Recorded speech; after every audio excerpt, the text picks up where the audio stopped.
Bismillahirrahmanirrahim. Assalamualaikum warahmatullahi wabarakatuh.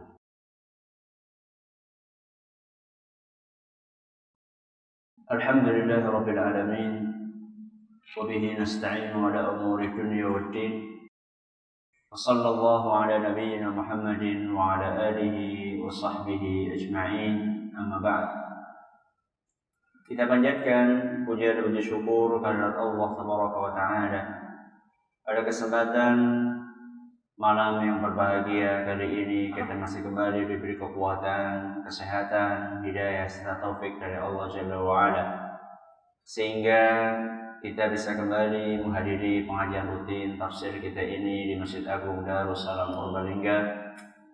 Kita berharap semoga Allah Tabaraka wa Ta'ala berkenan untuk melimpahkan kepada kita semuanya ilmu yang bermanfaat, sehingga bisa kita amalkan sebagai bekal untuk menghadap kepada Allah Jalla wa'ala. Amin ya rabbal alamin.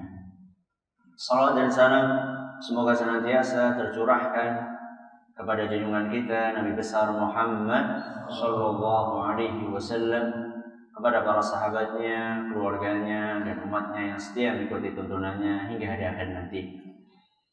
Para hadirin hadirat sekalian yang kami hormati, dan juga segenap pendengar Radio Roja di Jakarta, di Bandung, di Lampung, dan dimanapun Anda berada, para pendengar Radio Bas FM di Solo Tiga dan sekitarnya, dan juga para pendengar radio lainnya, serta para pemirsa UFIT TV dimanapun Anda berada. Pada kesempatan yang berbahagia kali ini, kita insya Allah akan memasuki tafsir surat yang baru. Surat apa? Surat Al-Asr. Surat Al-Asr. Al-Asr adalah sebuah surat yang berbicara tentang waktu. Tentang apa? Waktu. Dimulai dengan wal asri, demi masa, menurut sebagian ahli tafsir.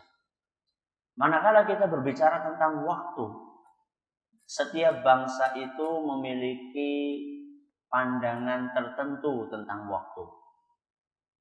Misalnya orang Barat. Orang Barat punya semboyan apa? The time is money. Apa artinya?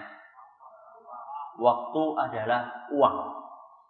Sehingga mereka itu, semboyan ini menggambarkan bagaimana pola berpikir mereka. Pola berpikir mereka adalah sesuatunya dinilai dengan uang.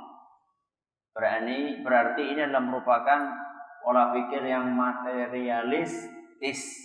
Segala sesuatunya dihitung pakai materi. Makanya dari pola berpikir itu akan membentuk pola berinteraksi dan bergaul mereka. Cara muamalahnya mereka ya seperti itu. Cara muamalah mereka dalam keseharian menilai orang dengan harta. Makanya kalau misalnya ketemu sama orang yang strata sosialnya itu di bawah dia akan memandang dengan sebelah mata. Kayak apa sebelah mata? Alias meremehkan. Ini kalau orang Barat. Kalau orang Arab mereka punya pepatah, al-waqtu kas-sayfi. Waktu itu bagaikan pedang. Wah, medeni. Al-waqtu kas-sayfi illam taqta'hu qata'aka. Kata orang Arab, waktu itu bagaikan pedang. Kalau engkau tidak potong waktu itu, maka waktu tersebut yang akan memotong. Maksudnya apa, Ustaz? Apa waktu bisa dipotong? Ini adalah merupakan ungkapan mereka untuk menggambarkan apa kelanjutannya. Pepatah kelanjutannya, kata mereka, wa nafsuka illam tushghilha bil khairi syaghalat kahiya bisyarri. Kata mereka, jiwa kamu, diri kamu, kalau tidak kamu sibukkan dengan kebaikan, maka dia akan menyibukkanmu dengan kejelekan. Itu maksudnya. Maksud dari pepatah waktu itu bagaikan pedang. Kalau engkau tidak potong waktu itu, maka gantian waktu itu yang akan memotong. Maksudnya, Kalau kita tidak isi waktu itu dengan kebaikan, maka waktu tersebut akan menyibukkan kita dengan keburukan. Makanya Nabi kita Shallallahu Alaihi Wasallam mengajarkan lisan ini supaya kalau tidak bisa ngomong baik, supaya apa? Ya. Karena apa? Karena kalau dibiarkan lisan ini, dia akan keluar kata-kata yang jelek. Makanya Nabi kita Shallallahu Alaihi Wasallam memerintahkan kita untuk menyibukkan lisan kita dengan kebaikan. Sama, waktu kita kalau tidak kita isi dengan kebaikan, paling-paling ujungnya keburukan atau minimal sesuatu yang tidak bermanfaat. Itu menurut Barat, menurut orang Arab. Nah, menurut Islam itu kayak apa? Ini yang akan kita pelajari insya Allah pada kesempatan kali ini. Bagaimana Islam memandang sebuah waktu. Islam tentunya adalah merupakan sebuah agama yang memiliki perhatian khusus terhadap waktu. Makanya saya akan bawakan beberapa poin, 4 poin insya Allah yang menggambarkan bagaimana Islam sangat menghormati waktu. Yang pertama, menurut Islam, waktu adalah merupakan sesuatu yang istimewa. Waktu adalah sesuatu yang istimewa. Dari mana Ustaz? Kita bisa menyimpulkan bahwa Islam itu mengistimewakan waktu. Mana di Quran Ustaz bahwa Islam itu mengistimewakan waktu? Dan mana di sunnah Nabi SAW bahwa Islam itu mengistimewakan waktu? Kalau kita cermati, di dalam ayat-ayat Al-Quran, Allah sering bersumpah dengan waktu. Dan waktu itu macam-macam. Misal, wal asri dulu lah. Wal asri. Demi waktu, demi masa. Menurut sebagian ulama adalah masa secara umum. Ada sebagian ulama mengatakan wal asri demi waktu asar. Demi waktu asar. Kemudian ada yang lainnya selain wal asri apa? Wal laili idza yaghsha. Demi malam manakala telah menutupi siang. Kelanjutannya wal laili idza yaghsha wan nahari idza tajalla. Demi siang manakala telah terang benderang. Berarti dari wal asri artinya waktu atau masa atau waktu sholat asar. Kemudian wal laili malam. Terus wan nahari siang. Ada lagi? Wad duha. Apa artinya wad duha? Kapan waktu duha? Apa sepenggalah gue apa gue? Waktu duha itu kapan? Jangan sholat duha kapan?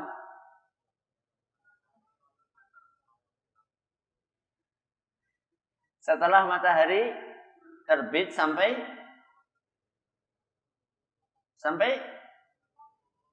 menjelang zuhur.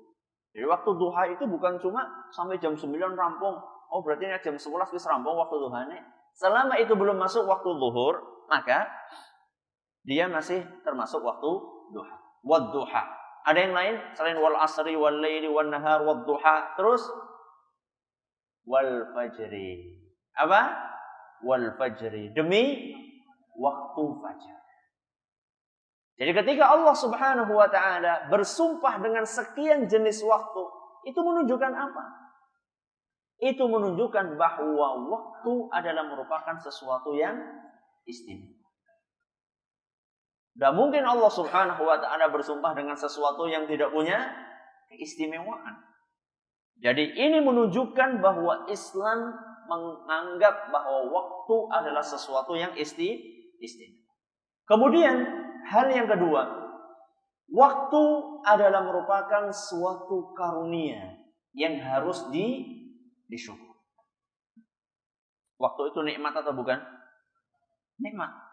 Makanya dalam Al-Quran, dalam surat Al-Furqan ayat 62, Allah Subhanahu wa taala berfirman dalam surat Al-Furqan ayat 62, Allah Subhanahu wa taala berfirman, "Wa huwa alladzi ja'ala al-laila wan-nahara khilfatan Allah lah yang telah menjadikan malam dan siang silih berganti. Untuk siapa?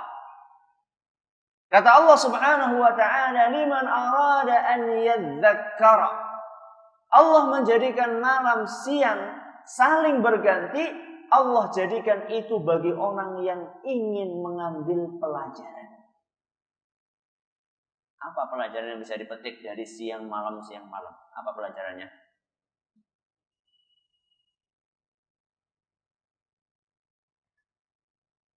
Gak ada pelajaran sama sekali.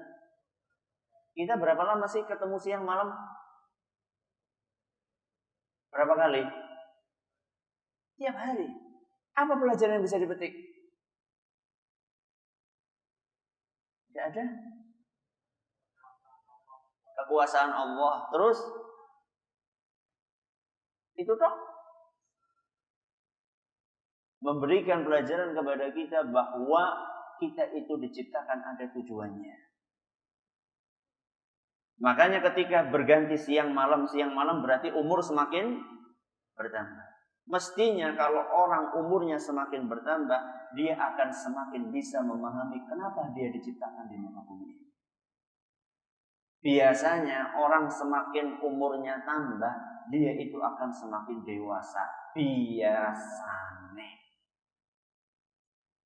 Ada orang juga yang umurnya semakin tambah malah semakin orang karuan. Tua-tua kelhadi. Semakin tua semakin menjadi. Ada orang yang seperti itu. Tapi rata-rata orang biasanya semakin dia tambah umurnya, dia semakin mengambil pelajaran. Apa sih tujuan saya diciptakan di muka bumi ini? Selalu dia berpikir setiap hari dia merenung. Semakin tambah umurnya dia semakin dewasa. Maka orang yang umurnya semakin bertambah, tapi kok tingkah lakunya masih tetap baik, malah tambah kebangetan, berarti ini tidak bisa mengambil pelajaran dari siang dan malam. Kata Allah Subhanahu wa ta'ala, "Huwallazi ja'ala al-laila wan-nahara khilfatan liman arada an yadzakkara." Allah ciptakan siang dan malam saling berganti untuk orang yang bisa mengambil pelajaran, au arada syukura, dan buat orang yang ingin bersyukur kepada Allah Subhanahu. Maka tidak diragukan lagi bahwasanya waktu adalah merupakan nikmat yang harus kita syukuri. Kita punya waktu adalah merupakan suatu kenikmatan dari Allah Subhanahu wa ta'ala. Dan Allah Subhanahu wa ta'ala memberikan keistimewaan buat umat ini. Dengan usia yang pendek bisa mengumpulkan pahala yang banyak, yang itu tidak bisa dilakukan oleh orang-orang atau umat-umat yang hidup sebelum kita. Makanya seharusnya kita mengambil pelajaran, kemudian mensyukuri nikmat tersebut. Dengan cara apa? Dengan cara mempersiapkan sebanyak-banyaknya bekal kita untuk menghadap kepada Allah Jalla wa'ala. Nanti manakala kita ketemu dengan Allah Subhanahu wa ta'ala di alam akhir. Ini yang keberapa? Ini yang ketiga. Yang kedua. Yang ketiga, waktu merupakan nikmat yang sering dilupakan. Panjenengan pernah lupa waktu? Pernah, sering. Dan itu telah diprediksikan oleh Nabi kita Muhammad SAW dalam sebuah hadis yang diriwayatkan oleh Imam Al-Bukhari. Kata beliau SAW, "Ni'matani maghbunun fihima katsirun minan nas." Kata beliau SAW, ada dua jenis nikmat. Orang banyak rugi di dalam dua nikmat tersebut. Orang banyak tertipu dengan nikmat tersebut. Siapa yang tahu? Betul. As-sihhatu wal faragh. Kesehatan, ini yang pertama. Yang kedua adalah waktu yang luang. Banyak orang diberi kesehatan baru sadar tentang nikmatnya sehat setelah dia sakit. Ketika dia sehat, dia tidak gunakan kepada dia untuk sujud kepada Allah Subhanahu wa ta'ala. Giliran stroke, dia baru, ya Allah, nikmatnya meletakkan kepala di tanah, sujud kepada Allah Subhanahu wa ta'ala. Tidak bisa sujud. Banyak orang baru sadar ketika dia sakit. Makanya orang Arab mengatakan as-sihhatu tajun ala ru'usil as-sihha. Kata orang Arab, yang namanya kesehatan itu adalah mahkota. Mahkota itu bisa dilihat enggak? Bisa. Mahkota adalah sesuatu yang menonjol. Sesuatu yang paling bisa dilihat. As-sihhatu tajun. Kata mereka, kesehatan adalah mahkota di atas kepalanya orang-orang yang sehat. Yang bisa melihat mahkota tersebut siapa? Orang yang sakit. La yaraha illa al-marudha, kata mereka. Mahkota itu tidak ada yang bisa melihat kecuali orang yang sakit. Orang yang sehat bisa melihat enggak? Tidak bisa. Karena lupa dengan kesehatan tersebut. Dulu ketika masih punya kaki, kakinya masih bisa jalan, tidak dia gunakan untuk berjalan ke masjid taklim. Begitu lumpuh baru, ya Allah, enggane nyong kaya Pak Anu sing saben dina bisa masjid. Magbun. Banyak orang tertipu, banyak orang rugi dengan nikmat kesehatan. Yang kedua, waktu yang luang. Banyak di antara kita baru sadar tentang nikmatnya waktu yang luang setelah kita sibuk. Karena kebanyakan dari kita sukanya numpuk pekerjaan, bukan harta. Numpuk pekerjaan, ya harta juga. Harta dan pekerjaan. Banyak kan di antara kita kalau waktunya lagi luang kan santai banget. Giliran pekerjaan numpuk, dikejar-kejar oleh atasan baru ngebut. Akhirnya sakit karena terlalu capek. Itulah Nabi SAW menjelaskan bahwa ada dua nikmat yang sering manusia itu lupa.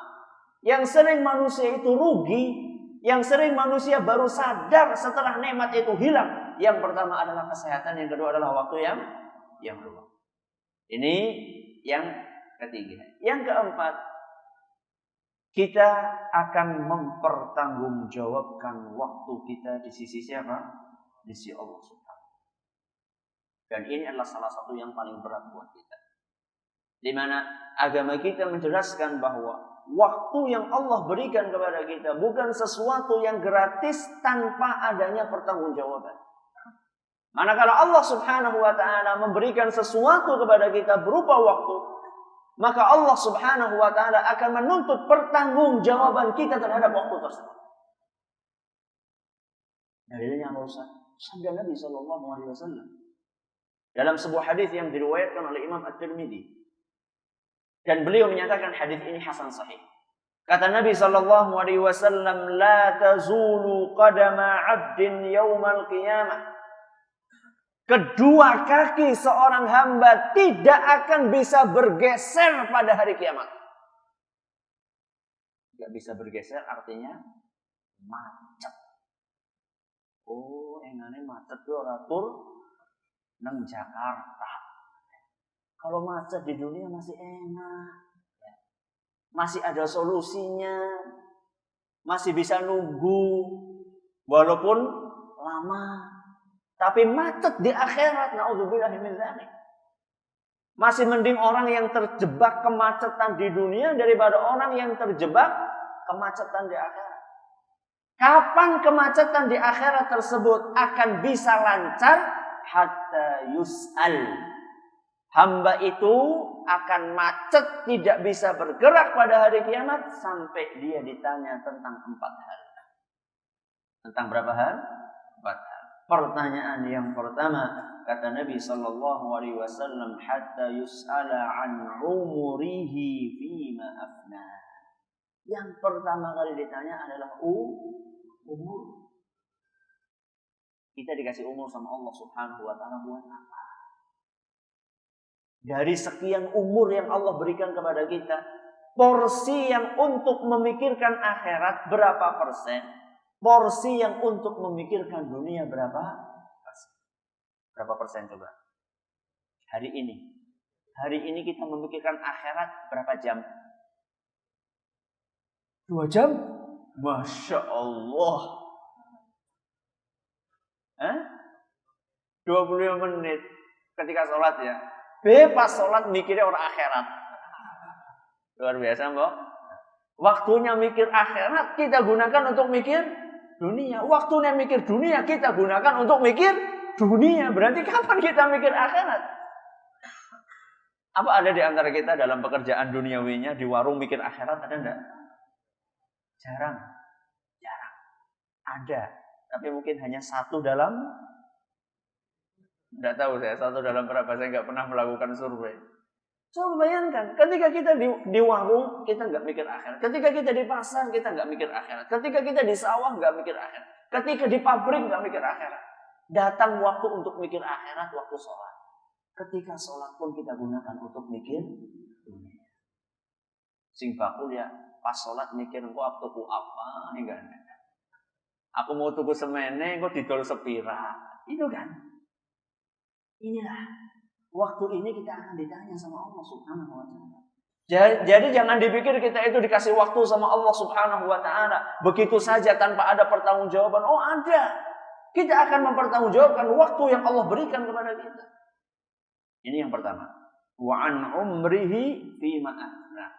Umur yang Allah berikan kepada kita gunakan untuk apa? Yang kedua, wa an ilmihi fima fa'al.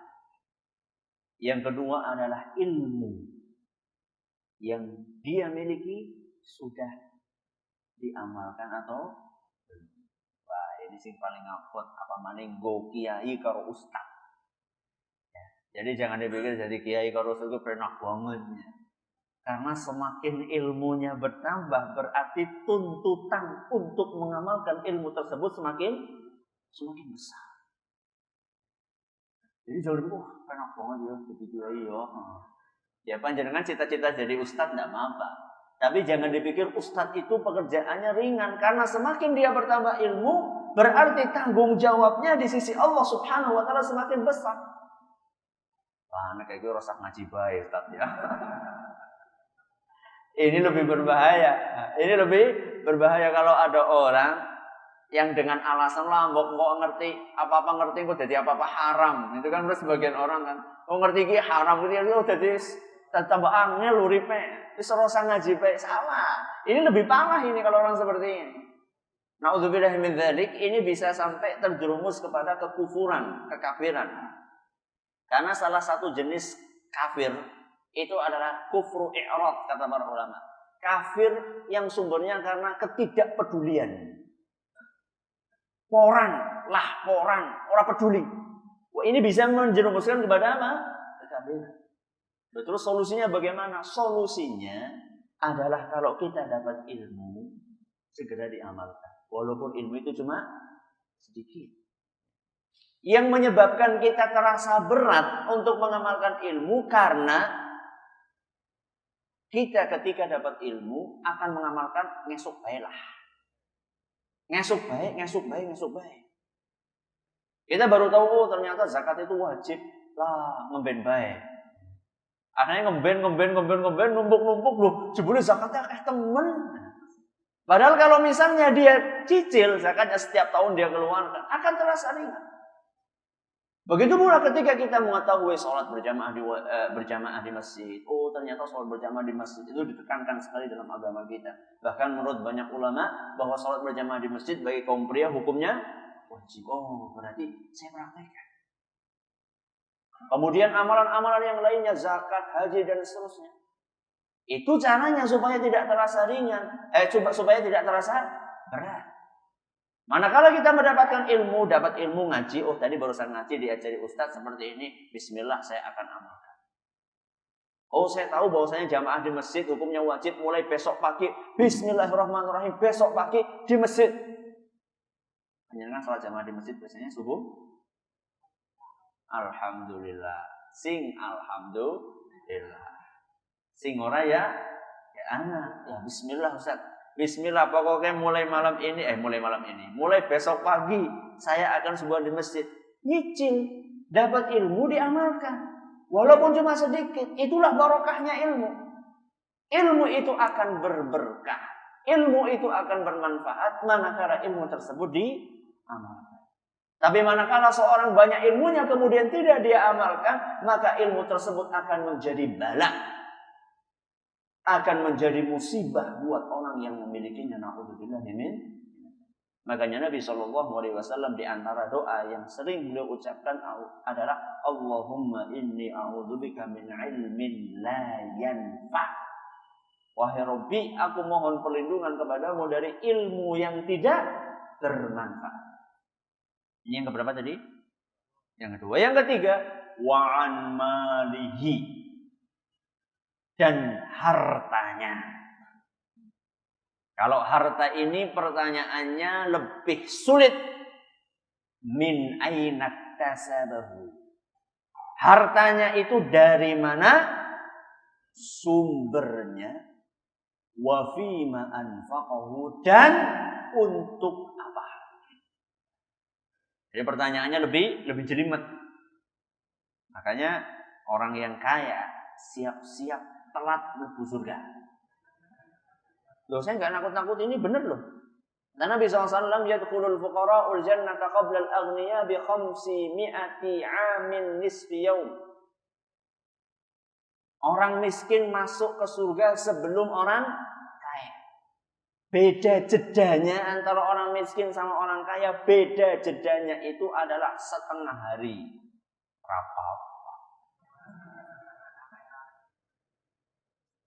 Paling sing kere mau esok mlebu engko sing sugih wawan. Iya, itu kan ukuran dunia masalahnya. Jenengan itu masih berpikir dengan pola pikir dunia. Masalahnya ini bukan di dunia, ini di mana? Setengah hari di akhirat, kata Nabi SAW, 500 amin, 500 tahun. Itu bedanya. Setengah hari itu 500 tahun. Jadi itu yang menyebabkan kenapa orang kaya terlambat. Itu karena pertanyaannya banyak. Jadi jangan dipikir, akeh ya duitnya kepenak ya. Pertanyaannya sulit. Dari mana duitnya? Setiap rupiah, bahkan setiap sen akan ditanya sama Allah, ini duitnya dari mana? Makanya sekarang itu mendingan kita itu banyak-banyak introspeksi. Sebelum nanti mempertanggungjawabkan di mana? Ya. Jadi sekarang dipikir-pikir, duit sekarang nanti 10.000 sekarang nanti. Jadi jangan cuma mikir 1.000 kan nanti. 1.000 perak dari mana dicari? Setelah dapat masuk ke kantong kita, untuk apa? Kita akan beli sesuatu. Jangan dipikir kan duitku terserah nyumat tuku apa baik. Tidak. Jadi ketika kita akan mengeluarkan sesuatu, beli apa? Kita lihat apakah sesuatu tersebut adalah merupakan sesuatu yang diridhoi sama Allah Subhanahu wa taala atau tidak, atau justru akan mendatangkan kemurkaan Allah Subhanahu wa taala. Ini yang keberapa? Ini yang ketiga. Yang keempat, wa an jismihi fima ablah, tubuh. Yang keempat apa? Tubuh kita untuk apa? Dari tubuh kita punya mata untuk apa? Kita punya telinga untuk apa? Kita punya tangan untuk apa? Kita punya kaki untuk apa? Sehingga ketika kita membaca hadis ini, kita akan lebih berhati-hati lagi dalam mempergunakan tubuh kita. Ini waktu dalam pandangan Islam. Berarti waktu itu penting nggak dalam pandangan Islam? Sangat penting. Karena sangat pentingnya itu, kita harus tahu bagaimana caranya kita mengoptimalkan waktu tersebut. Bagaimana caranya kita bisa memaksimalkan menggunakan waktu tadi, supaya nanti pertanggungjawaban kita di sisi Allah akan terasa ringan. Caranya bagaimana Ustaz kita mengoptimalkan waktu? Sebelum kita mengetahui cara mengoptimalkan waktu, kita perlu mengetahui terlebih dahulu karakternya waktu itu seperti apa. Sifatnya waktu, karakteristik waktu itu kayak apa? Loh, kenapa Ustaz? Kita perlu mengetahui sifatnya waktu, karakternya waktu. Karena kalau kita paham waktu itu seperti apa, kita akan lebih mudah untuk mengatur waktu. Saya kasih analogi. Panjenengan bekerja. Kapan pekerjaan itu akan sukses? Kapan? Apapun pekerjaannya, menjadi petani, atau menjadi guru, atau menjadi pedagang, kapan pekerjaan itu akan sukses? Manakala kita faham tentang pekerjaan yang kita jalani. Apa ada montir sukses kalau dia tidak paham tentang perbengkelan? Apa ada pedagang sukses kalau dia tidak paham bagaimana cara berdagang? Tidak ada. Guru pun juga nggak akan sukses kalau dia tidak paham apa pekerjaan dia. Makanya kalau kita ingin sukses untuk mengatur waktu kita, kita harus paham apa sih karakteristik waktu itu seperti apa. Satu, waktu itu akan habis dengan cepat. Ini karakter waktu yang pertama. Waktu itu akan habis dengan cepat. Buktinya apa? Buktinya mudah. Kayaknya baru kemarin kita menghabiskan masa kanak-kanak kita dengan bermain. Masih terbayang nggak jenengan ketika layangan, ketika apa? Dir-diran, ketika umpet-umpetan, terus apa? PS-an. Biar nurungan PS. Zaman saya belum ada PS. Paling mainannya dulu yang gitu-gitu aja, umpet-umpetan, dakonan, terus apa lagi? Gobak sodor, gitu-gitulah ya. Coba kita bayangkan, kita kan kayak baru kemarin sore kita menghabiskan waktu kanak-kanak kita. Ternyata sekarang kita itu sudah punya anak. Bahkan ada di antara kita sudah punya. Jadi waktu itu habis dengan sangat cepat. Ini karakter yang pertama. Yang harus kita pahami. Bahwa waktu itu akan berjalan dengan cepat. Dan orang yang tidak mengikuti cepatnya waktu tersebut, maka dia akan ketinggalan kereta. Ini karakter yang pertama. Karakter yang kedua. Waktu yang telah berlalu tidak akan kembali. Ini harus kita pahami. Lan tarji'al ayyamul lati madat, kata orang Arab. Waktu atau hari yang telah berlalu itu tidak akan kembali. Kalau dalam pepatah bangsa kita ada peribahasa namanya, guru bahasa Indonesia, waktu yang telah berlalu tidak akan kembali.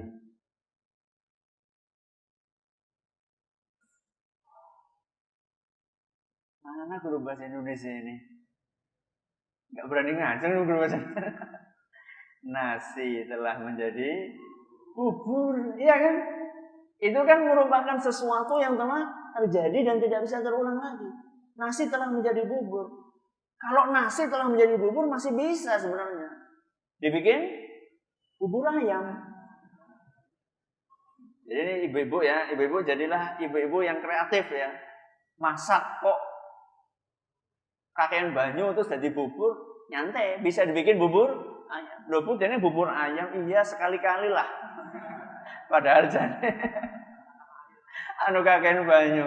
Itu kalau nasi masih bisa sebenarnya. Itu pepatah ya, itu pepatah. Itu hanya sekedar untuk memberikan gambaran buat kita. Tapi kalau waktu sudah berlalu sudah. Gak mungkin kita kembalikan masa muda kita, itu gak mungkin. Kalau kita sudah peot-peot, itu gak mungkin, ya sudah. Waktu muda kita sudah lewat. Ini adalah karakter yang kedua.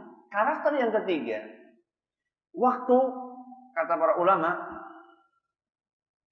merupakan modal yang sangat berharga. Waktu merupakan modal yang sangat berharga. Kalau Anda sebagai pedagang, jangan cuma memikirkan modal dalam bentuk materi. Waktu Anda adalah merupakan modal Anda yang sangat atau paling berharga bahkan. Kalau orang yang beriman, dia menganggap waktu dia adalah merupakan media dia atau wadah dia untuk beramal. Itu kalau orang berpikir secara agama, secara akhirat. Makanya Nabi kita Muhammad SAW di antara doa yang sering beliau baca dalam hadis riwayat Muslim, di antara doa yang sering beliau baca adalah Allahumma aslih li dini alladhi huwa ismatu amri. Wa aslih li dunyaya allati fiha ma'ashi. Wa aslih li akhirati allati fiha ma'adi. Yang akan kita garis bawahi sekarang. Kata beliau, waj'alil hayata ziyadatan li fi kulli khair. Wahai Rabbi, jadikanlah hidupku ini sebagai saranaku untuk menambah kebaikan. Jadi Nabi SAW mengajarkan kepada kita bahwa umur yang kita miliki di dunia ini sangat berharga. Makanya kita jadikan waktu hidup kita di dunia ini sebagai sarana kita untuk menambah kebaikan. Kata Nabi SAW, waj'alil hayata ziyadatan li fi kulli khair. Jadikanlah masa hidupku ini, wahai Rabbi, adalah merupakan kesempatan untuk menambah kebaikan.